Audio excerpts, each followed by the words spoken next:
Education shapes the nations, but who is asking the right questions?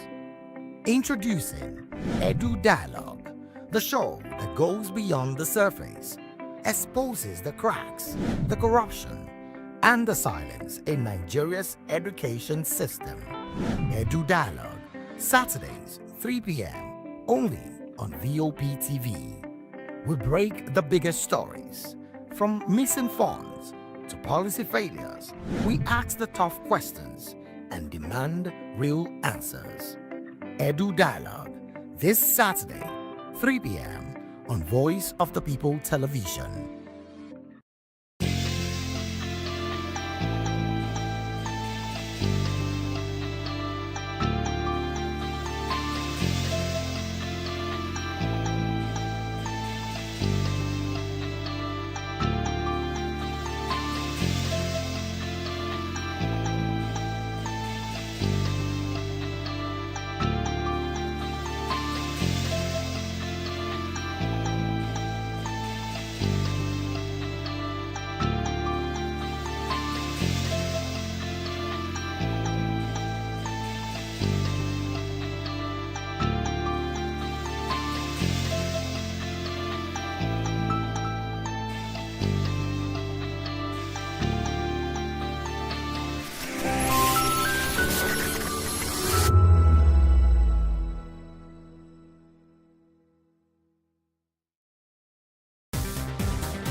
VOP TV. Now, you have more than a voice. Pressing issues shaping our nation today. I am your host, Nenna Ndomdioto.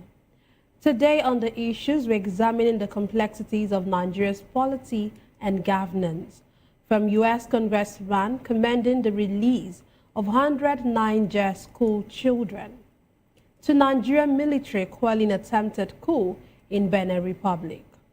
Also, court rejects Kanu's demand for transfer from Sokoto's prison. Join us as we break down the facts and provide context to help you stay informed. We'll take a break now, and when we return, we'll dig deeper into these topics. Don't go away.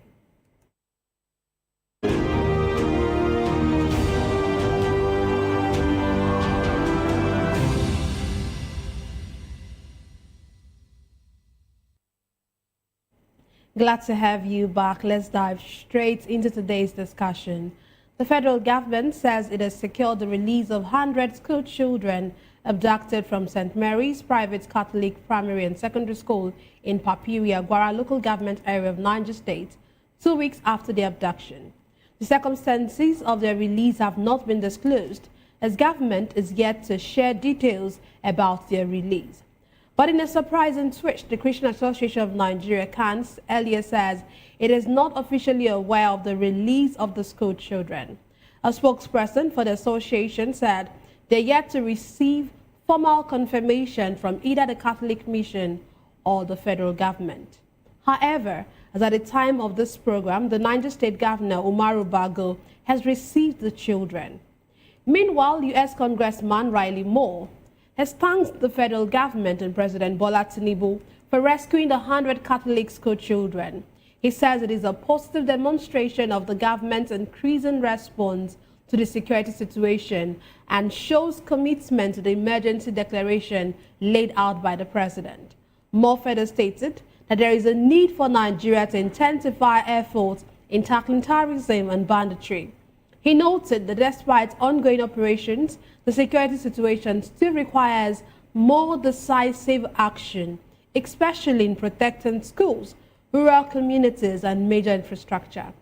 In a related development, former President Olusegun Obasanjo says the Boko Haram insurgency has now lasted 15 years, making it longer than the Nigerian Civil War.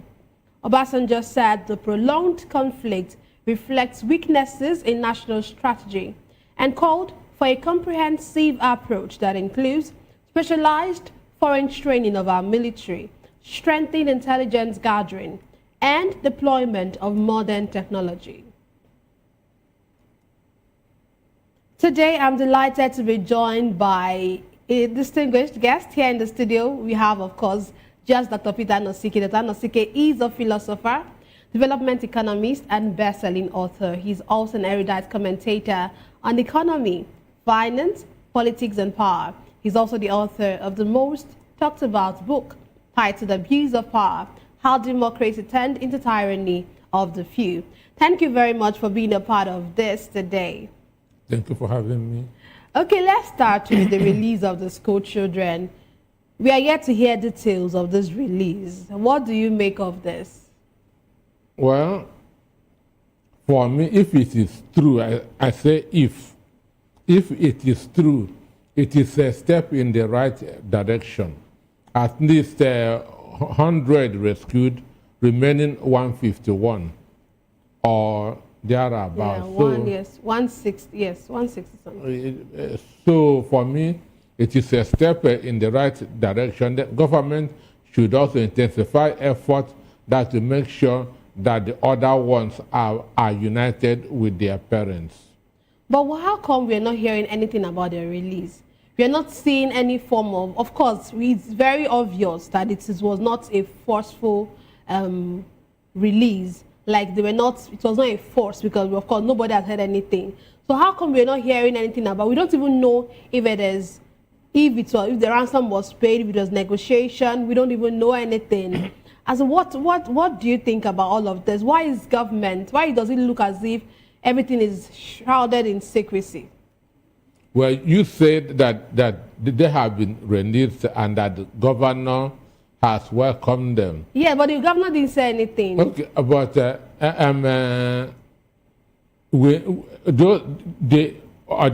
the children need also to be interviewed. Understand? They need to be interviewed. We need to see pictures. We need to see videos. We need to know how they were, whether they were rescued or they were released, or there was a phone call according to Bayo Ononoga, and they just released half. Understand? And the reason why only maybe 43% of them was released. Why are they still holding the other ones? Are ransom being paid? Maybe enough wasn't paid. They released all the one that was paid for. Understand? So I don't know. As you said, we are in darkness. But with the situation now, government is ready to do anything just to look good. That's to the United States. Okay, talking about that, before I go to the next question, do you think that this release of the girls, just when Riley Moore is in Nigeria, do you think it was orchestrated? Well, Sorry. Sorry. It looks like coincidence. It looks like an arrangement. Understand? Since these Americans are in Nigeria, let us release them. Let them see that we are working. Let them see that we are doing something. So for me, that's what a Fender called the government magic.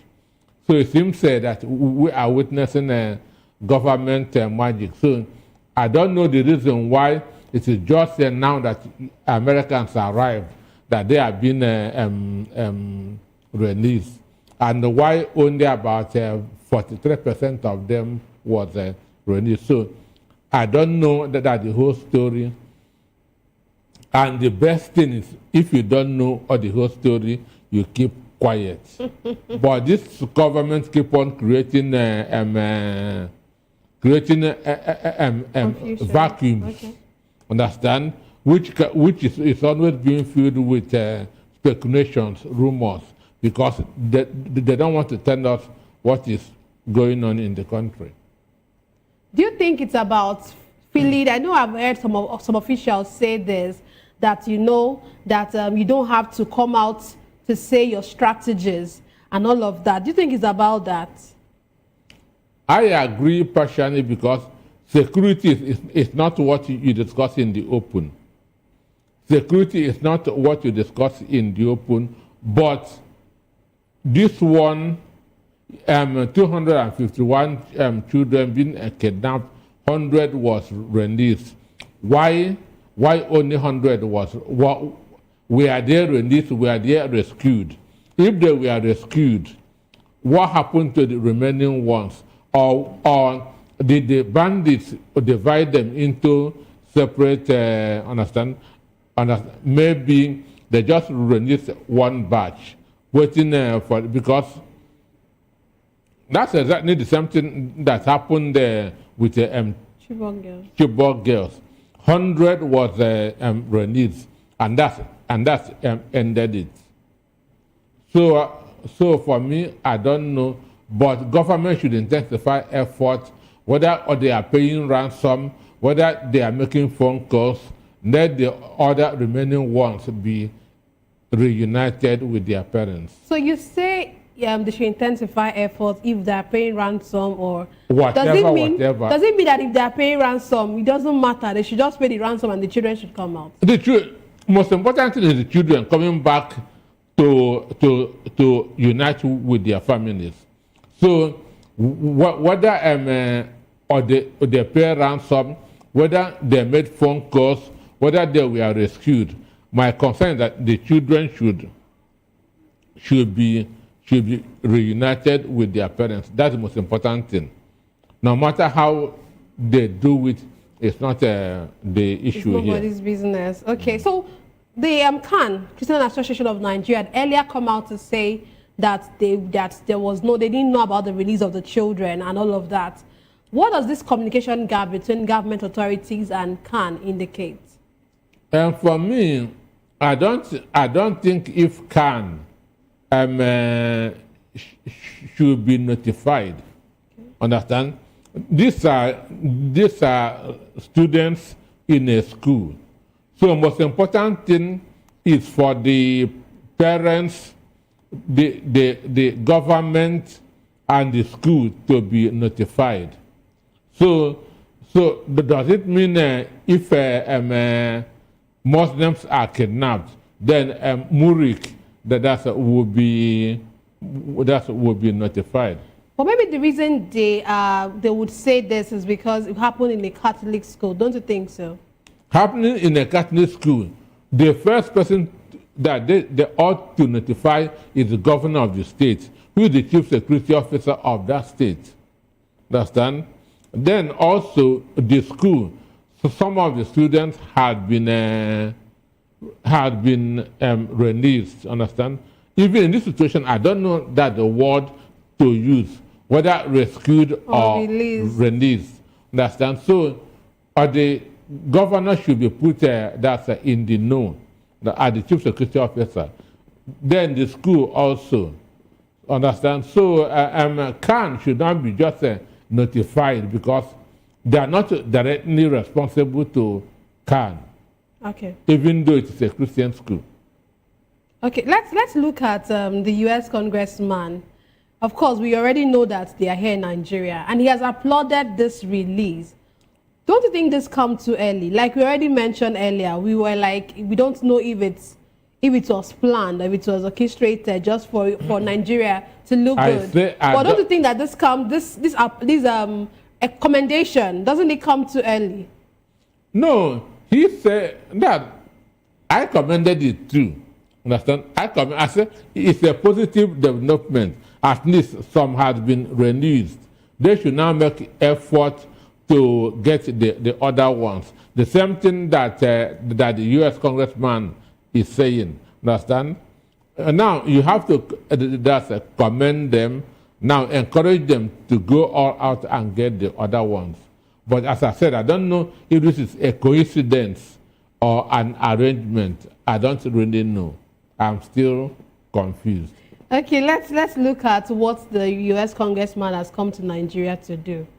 Of course, we know that he has come because of the fact-finding committee and all of that. Nigerian leaders were there last week, and then this week they are here now. And one of the things they said while he was talking, he said that there's still so much work to be done. There's still so much work to be done. So you made mention of the fact that discussions are focused on terrorism in the Northeast and all of that. What do you make of this? There's still so much work to be done. That is it now, because kidnapping is still going on in the country. Banditry is still going on in the country. At least now, they have released the 100 out of the 250-something girls that were kidnapped, which means there's still so much work to be done. Some non-state actors are still working up and down with AK and 47. And so some people need to be disarmed. Those who are not entitled to assault rifles need to be disarmed. Sunday Jackson is still there awaiting the execution. Understand? And so on and so forth. So, you start that at least with commendation. Understand? Then now encourage the people or the government to do more.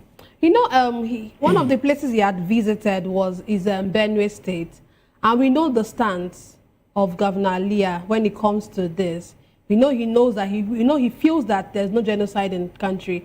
Do you think that pictures like they would give the U.S. Congressman paint a picture that is not in line with our true reality in the country? That's one of the questions. Okay, you could go ahead and answer that. Well, I don't know who is leading them. Understand? Whether can learn from Obasanjo or what he did during his time. And not. When Obasanjo is a thorough and decisive person. Obasanjo, in the afternoon, when I was here for African News, I said that assuming Obasanjo was the president as we speak, Niger, Burkina Faso, and Mali would not have withdrawn from ECOWAS, because he is a very influential person. Everybody respects him, everybody fears him. Because in 2003, when Obasanjo was the president of this country, one president from these South African countries was on a visit to Nigeria. His government was overthrown. Obasanjo told him, go back and take over your government. He went back and they handed over power to him. That is influence. But we don't have a president now that has such influence and goodwill. But what would you say? What would you say? I know that, of course, Obasanjo is no longer the president and we shouldn't really dwell so much on him. But what would you say actually got him so influential? What made him so influential as a president? That we are not having that at the moment in our president. One, from 1976 to 1979, Olusegun Obasanjo was a military head of state, and he handed over to a civilian government in 1979. So that is a big boost for him internationally. A military government who are known for sitting tight in power, handing over to a civilian government just within 3 years in office. Obasanjo once had wanted that to contest for the secretary of the UN. But what stopped him was because he only speaks one language. That's Yoruba and English. But for you to qualify to be a UN secretary, you must speak a minimum of 2 international languages, maybe English and French. So he is widely respected. Okay, some of the strategies that he suggested, he actually said that Nigeria's struggle with insurgency and banditry will continue unless the military undergoes specialized foreign training. He mentioned specialized foreign training. He mentioned strengthened intelligence gathering and, of course, deploying modern technology for the operations of the military. What do you make of this? The things that he mentioned are the ways to go. Understand? Deploying technology. An instance, America don't want to use manned aircraft in Nigeria. Understand? Because they don't want to lose any of their soldiers fighting here. So when they want to use it is an unmanned aircraft. If it crashes, nobody dies. And this is an era of using technology that's on security, which we are not using now. Drones, understand, is what a lot of countries are using now. But we are not doing that. So, but in the issue of foreign training, I don't really go for that, because you cannot go to America to learn about how to fight Boko Haram, because America don't have Boko Haram. Understand? Okay. America don't have Boko Haram. America don't have ISWAP. It's just like Ogoni people say, let them go to America to learn how to curb gas emission. There's no gas emission in America. What are they going to teach you? Understand me? So if we are really serious about this, we can get it done in 2 months. So when you say that there's no need for foreign training, you feel, okay, one of the things he actually said, he made mention of a country like Colombia. He first of all said that there are different taxes for different, for different of different kinds of war, different kinds of terrorism. That's why I said that America doesn't have this kind of thing that we're having now. Okay. Understand? So if we actually want to go through that process of foreign training, how do we get there? Do you think that there's even no need for foreign training at all? It might not really even be from the Americans, actually. You have to take countries that have had that problem and how they solve it. Do you actually have countries that have had this problem and have solved them well? Well, you mentioned Colombia. Colombia has drug cartels. Understand me? They have drug cartels. They have this guerrilla warfare. Understand? So that could be what we can learn from Colombia, how to fight guerrilla war, because it is very, very difficult fighting a guerrilla war. A conventional war, you know where the soldiers are. But in a guerrilla war, they can be in the market, they can be in the house. They don't have any specific any specific address, and they don't wear uniform. So you cannot identify that's a Boko Haram and a fisherman or a farmer. So that makes it very, very difficult. Okay. And that's also what Israel needs face in Gaza. Exactly. Okay, are there structural political reforms that we need for a lasting solution instead of purely military responses? One, I'm an advocate of good governance. Understand? I'm an advocate of good governance, that if the government is treating other people well, other people will respond in a way for giving intels to the government. Because these bandits live among other people. They don't live in the air. This thing that Badaru, the former defense minister, said that they are living in the forest, is not true. They are living among other people. They take off from the communities to those areas, and after it, they will come back. Understand? So, but if the people are well taken care of by the government, they'll be given government intels. Understand? Now, an instance, in a community, if a stranger come in there, they can say that there's somebody that we don't know has come into our community and we don't know what his mission is. So then the herdsmen that are carrying arms has no right to carry arms. Another one, we need to start ranching. When you go countries with largest number of cows in the world, Nigeria is not among the first 10. And in those countries like Canada, their cows, you don't see them on the road. They are in ranches. So we should start ranching here. Understand? And if you start ranching, the farmer header conflict would also be resolved, because no cow would enter anybody's farm. Okay. Let's move on to our next conversation for tonight. The president has disclosed that Benin Republic had requested Nigeria's air and ground troops to help quell a coup attempt in the country. The president's spokesman, Bayo Nanuga, said the president acted on the request and sent the Air Force to take control of the Benin Republic's airspace.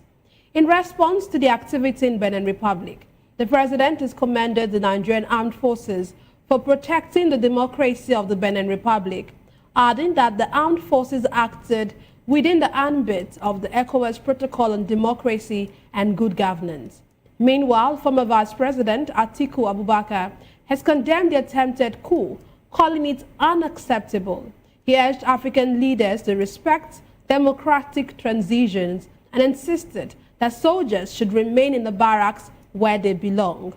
Atiku emphasized that West Africa cannot afford additional political instability amid rising extremist threats. Let me start with this. You know, this military intervention or this intervention by our military, what do you make of this? Nigerians are actually crying foul and saying, no, why should I? You know, I want to hear from you. What do you make of this intervention? The truth, I see this in two ways. Coups don't just happen. Okay. That's the coups don't just happen. Soldiers by training are not supposed to be in government. By training, their responsibility is protecting the territorial integrity of the country. They are trained for war. And that's what they signed for, not to become leaders of a country. And even by their training, they're not supposed to socialize with the civilians. That's why anywhere you see barracks, it is built at the outskirts of the town. Understand? And that's why they also have their own market, their own schools, because so that they will be in a world of their own. But when the people begin to cry, to lament of bad governance, this is what brings soldiers into government. This is what brings soldiers into government. So if civilian leaders don't want you, they should try to be bringing about good governance. They should try to be bringing about good governance. Q is not fun. It's not fun, understand? It is the sympathy of the people that makes soldiers to act. We are people, when you see an individual trying to take all the properties of a country, understand me? When you see an individual or few individuals trying to corner all the properties of a country, why the people are going to bed without food, somebody will be buying jets. So this is what makes them, and that is why when that coup happened, initially people were celebrating in Cotonou, the videos were there, understand? Because they are tired of what they are getting from their government. Ordinarily, I'm not a fan of military government. I prefer them staying in their barracks and focusing on what they are trained to do. Understand? So, no matter how bad the civilian government is, I still prefer it to a military government because in a civilian rule, you are given a choice. Understand? Maybe 3 people will come and say that they are contesting for governorship of your state. Understand? You will say, I prefer this one or that one. But under the army, there's no choice for you. Everything is being imposed. Whoever they send to you, you will take. You cannot say no. And in a civil rule, government is at least nearer to the people. You can walk to the local government and talk that to somebody. You have maybe a councillor or state house of assembly member that you can go and complain. But in a military regime, who are you going to complain to? So for me, I don't like a military government, but it is bad governance that brings the military into power. We should not shy away from it. Okay, you know, this intervention, of the fact that our soldiers, according to Bayo Nanuga, it was from request, and they went to Benin Republic, and you saw how swift President Tinubu responded to this, and it's just people are saying, why? How come he has not done the same action, the same swiftness in intervening on our own security issues that we have in this country? If you can actually deploy airstrikes, we can do all of that. Why are you not doing all of what you did over the weekend in Benin Republic? Why are we not having such things being done in our own country? Well, I've given you reasons why, understand? They use them to rig election. They use these bandits, terrorists to rig election. That's number one. They use them to make government look bad. That's number two. They also use it to make their own money because there's a yearly budget that's for all this for all this fight against the insurgents. Understand? And some people are making billions out of it. And once this fight is over, their money will stop. So there are reasons why it will continue, but none of those reasons are in the interest of the Nigerian people. Okay, so you're certainly saying that, of course, that the president knows what to do, but because of all of what you've listed, he's unable to do anything, or he has refused to do anything.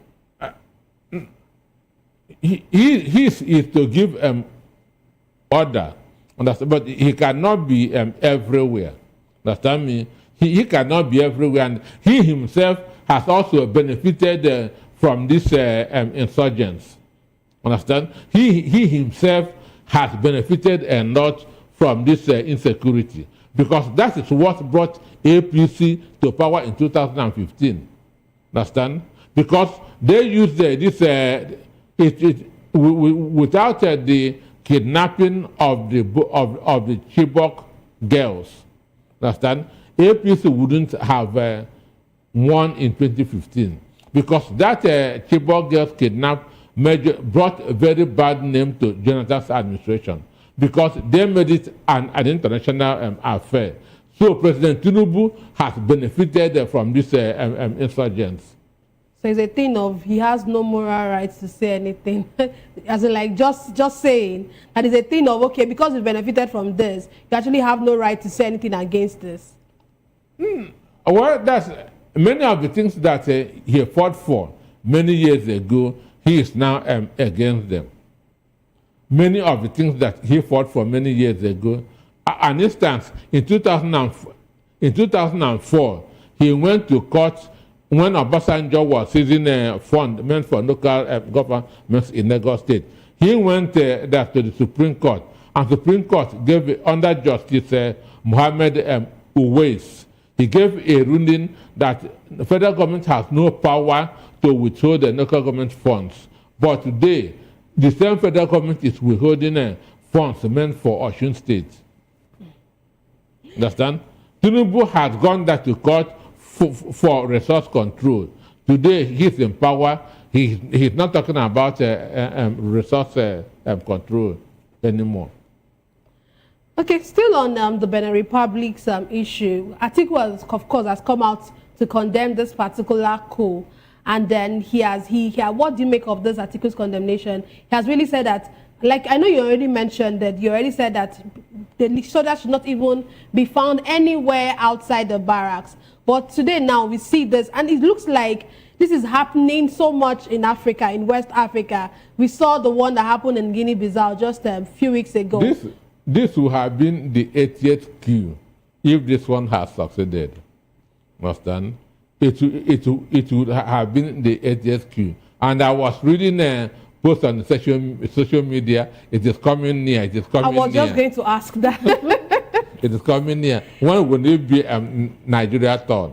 Understand? That is what I was reading on the social media. But I know that those who are posting that did not witness military coup. Did not witness military government in Nigeria. If they had, they would not have been saying it. Okay. I was just ask, okay. Well, I will still ask because I was going to ask you that. Do you think we are getting any closer to something like this, especially with the way, with what is happening in our country, with the insecurity, with the poverty, with all the issues Nigerians are facing? Do you think we are getting closer to military intervention? Even if we know that military intervention might not be the way to go, but do you see that happening in this country? One, many of our soldiers are now politicians. Understand? Many of our soldiers are now. I visit a lot of barracks. Understand? Many of them are now politicians. Understand me?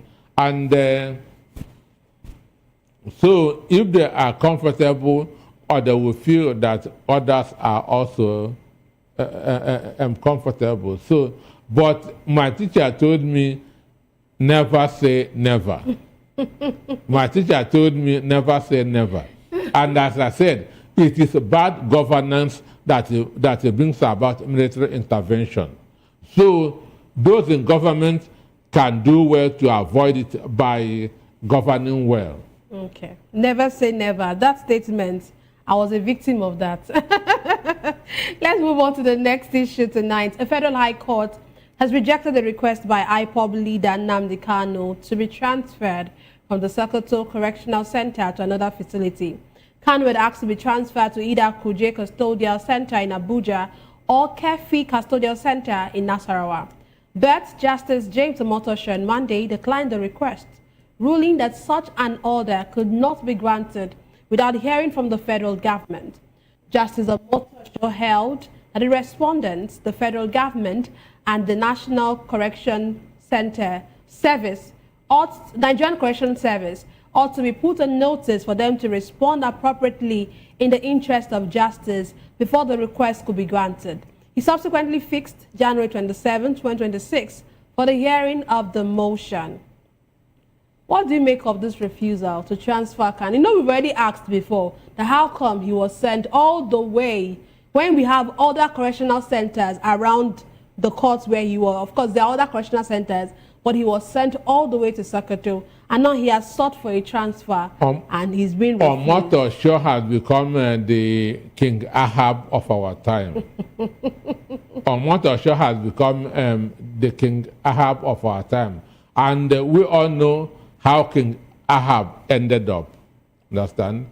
So the issue is this. There's a saying that don't pray that your enemy will be the one that will preside over your case. Understand? So Nnamdi Kanu's enemy is the one that is presiding over his case, which is very, very unfortunate. Imagine Omotosho mentioning the word justice. Does he know what justice is all about? Has he ever given evidence, judgment that carries justice? That's why PDP is saying we don't want him to be handling our case. That's what PDP said. So when you talk about judges that should be in Nigeria, horn of shame, his name should be there. And understand me? He has adjourned until the next month now. This is December. Next month. So, and I feel by then, let the correctional center and the federal government be put on notice so that they'll come and say whether he will be taken out of Sokoto prison or not. Okay. But as I keep on saying, Nnamdi Kanu will survive all those that are persecuting him from the beginning to the end. Okay, please, your concluding thoughts in a very, very short, in one sentence, if that's possible. Your concluding thoughts. Well, I condemn the coup attempt in Benin. I'm not a fan of military government, and Nigeria, as a big brother, did well by intervening in the coup to abort the coup. Okay, thank you very much. So according to you, Nigeria as a big brother did well. So you're actually one of those that are applauding Nigeria for intervening. Many persons are actually not going to support that statement. Everybody's entitled to his opinion. Definitely. I witnessed military regime, and I know how bad it is. Okay, thank you very much, Dr. Peter, for being with us tonight. That's all we have for today's episode of The Issues. We explored the challenges facing Nigeria's polity and governance. Thank you so much for being a part of this program. Don't forget to tune in next time for more in-depth analysis and discussion. Follow us on social media to stay up to date on the latest news and insight. Until next time, stay informed. I am Nnenna Ndomdioto. This has been The Issues on Voice of the People Television, where the future faces forward. Please don't forget to stay tuned for hashtag with Vivian and Ikechukwu by 8 p.m. Don't go away.